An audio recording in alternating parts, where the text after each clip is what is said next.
നമസ്കാരം, ഇത് ഫിലിമി ബീറ്റ് മലയാളം. മോഹൻലാലും മമ്മൂട്ടിയും ഒന്നിച്ചൊരു സിനിമ ചെയ്യുക എന്നാൽ മലയാളികൾക്ക് അതൊരു ആഘോഷമാണ്. അങ്ങനെ 50-ലധികം സിനിമകളിൽ ലാലും മമ്മൂട്ടിയും ഒന്നിച്ച് അഭിനയിച്ചിട്ടുണ്ട്. ചിലപ്പോൾ രണ്ടുപേർക്കും ശക്തമായ കഥാപാത്രം അല്ലെങ്കിൽ അതിഥി വേഷങ്ങളിൽ. ഇൻഡസ്ട്രിയിലെ അടുത്ത സുഹൃത്തുക്കളായ മമ്മൂട്ടിയും മോഹൻലാലും സിനിമയിലും അത്തരത്തിൽ കൂട്ടുകാരുടെ വേഷങ്ങൾ ചെയ്തിട്ടുമുണ്ട്. മമ്മൂട്ടി തനിക്ക് സഹോദരതുല്യനാണെന്നാണ് മോഹൻലാൽ പറയാറുള്ളത്. തിരിച്ചും അങ്ങനെ തന്നെ. മോഹൻലാലും മമ്മൂട്ടിയും സഹോദരങ്ങളായും അളിയന്മാരായും എത്തിയ ചില ചിത്രങ്ങളെക്കുറിച്ചാണ് ഇവിടെ പറയുന്നത്. 1984 IV ശശിയുടെ സംവിധാനത്തിൽ പുറത്തിറങ്ങിയ ചിത്രമാണ് ലക്ഷ്മണരേഖ. സഹോദരങ്ങളായ മമ്മൂട്ടിയും മോഹൻലാലും ഒരു പെണ്ണിനെ പ്രേമിക്കുന്നതായിരുന്നു സിനിമയുടെ കഥ. രണ്ടുപേരും മലയാള സിനിമയിൽ ശക്തിയായിക്കൊണ്ടിരിക്കുന്ന സമയത്താണ് ലക്ഷ്മണരേഖ റിലീസ് ചെയ്തത്.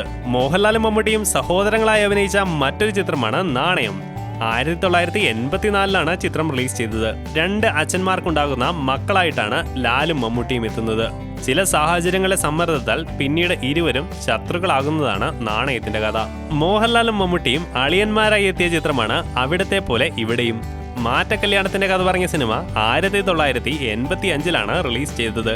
KS സേതുമാധവൻ സംവിധാനം ചെയ്ത സിനിമയിൽ ശോഭന മറ്റൊരു കേന്ദ്ര കഥാപാത്രമായി എത്തുന്നു. മോഹൻലാലും മമ്മൂട്ടിയും തുല്യ പ്രാധാന്യമുള്ള കഥാപാത്രങ്ങളായി എത്തിയ ചിത്രമാണ് 1985 റിലീസ് ചെയ്ത കണ്ടു കണ്ടറിഞ്ഞു.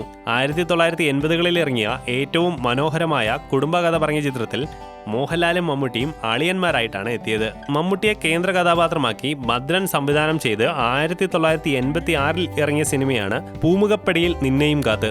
കൗമാരക്കാരുടെ അച്ഛനായ ഡോക്ടർ ഐസക് ആയിട്ടാണ് മമ്മൂട്ടി ചിത്രത്തിൽ എത്തുന്നത്. മമ്മൂട്ടിയുടെ അളിയനായ അല്പം നെഗറ്റീവ് ഷെയ്ഡുള്ള കഥാപാത്രമായി അതിഥി വേഷത്തിൽ മോഹൻലാലും എത്തി. അങ്ങനെ മോഹൻലാലും മമ്മൂട്ടിയും അനിയന്മാരായും അളിയന്മാരായും എത്തിയ ചിത്രത്തെക്കുറിച്ചാണ് നമ്മൾ കേട്ടത്.